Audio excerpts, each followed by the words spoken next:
Catholic made a trip to Lexington for a Friday night showdown with Washington Lee, but the Generals greeted their guests with 21 unanswered points to open the contest.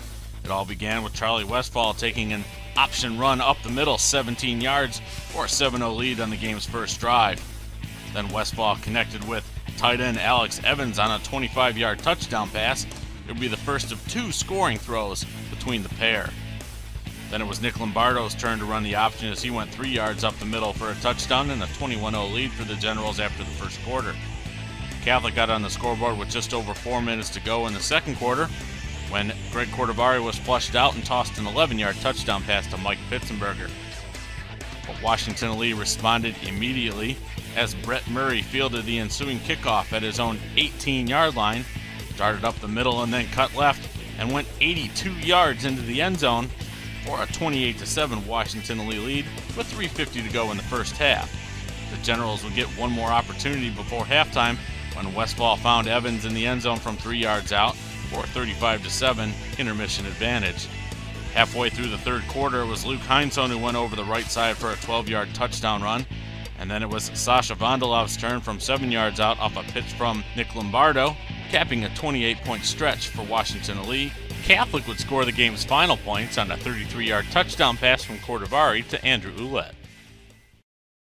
Special teams played a big role in Emory Henry and Bridgewater's matchup on Saturday, as the Eagles missed all 4 of their extra points, and Emory Henry's special teams miscue came in the first quarter when TJ Frazier fumbled a snap on a punt, and Dominic Jeter made sure the Eagles got it back on downs. Then it was Anthony Carter who ran in 7 plays later for the first of his 3 touchdown runs on the day. But Emory Henry responded when Kyle Bodden found Adrian Jordan on a drag across the middle for a 17-yard touchdown and a 7-6 lead. The Wasps got one more touchdown when Joseph Vaughn ran in from 2 yards out for a 14-6 advantage. But then it was Bridgewater getting a 20-yard field goal from Will Davis before the half to cut their deficit to 14-9.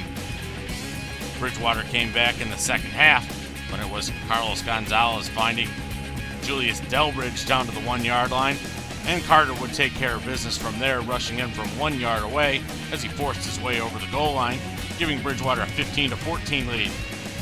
Then it was Carter one more time, this time from 3 yards away over the right-hand side, and Bridgewater would add one more score with 8:23 to play in the fourth quarter when Gonzalez connected with Cliff Woodard on a 15-yard touchdown pass and a nice catch in the back of the end zone to cap the game scoring.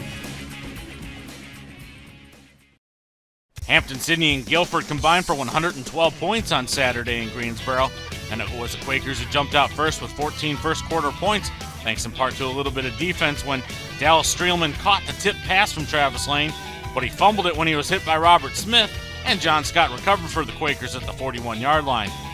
Then it was Zach Halbert who threw the first of his 7 touchdown passes on the day, connecting with Ben King for the long score. Then Halbert found Lawrence Blake across the middle, who covered 15 yards to the end zone for a 14-0 advantage late in the first quarter. Hampden-Sydney got on the board in the second quarter when Kirk Rowley scored the first of his 5 touchdowns on the day with a 5-yard run. Then it was Guilford one more time with a big play when Halbert found Kevin Tiller on a slant, and he took it 64 yards to the end zone for a 21-7 lead. Hampden-Sydney would then rattle off 28 straight points when Travis Lane decided to run the ball 22 yards up the middle into the end zone.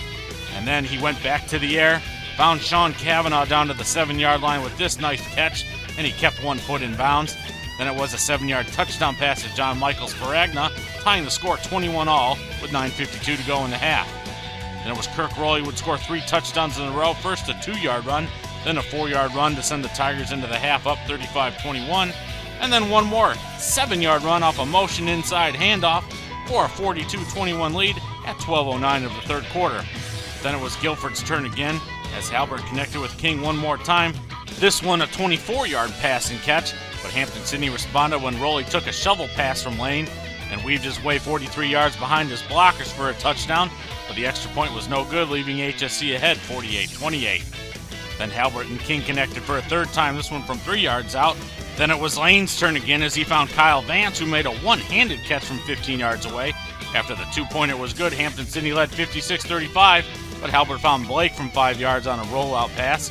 Then it was time for a little bit of Hampden-Sydney defense when lineman Mark Poydens took the batted ball and returned it 48 yards to the end zone for a 63-42 lead with 2:17 to play. The Quakers' offense continued to push as Halbert found DJ Wilson with a 9-yard touchdown pass, but the ensuing onside kick was recovered by Hampden-Sydney, sealing the Tigers' victory.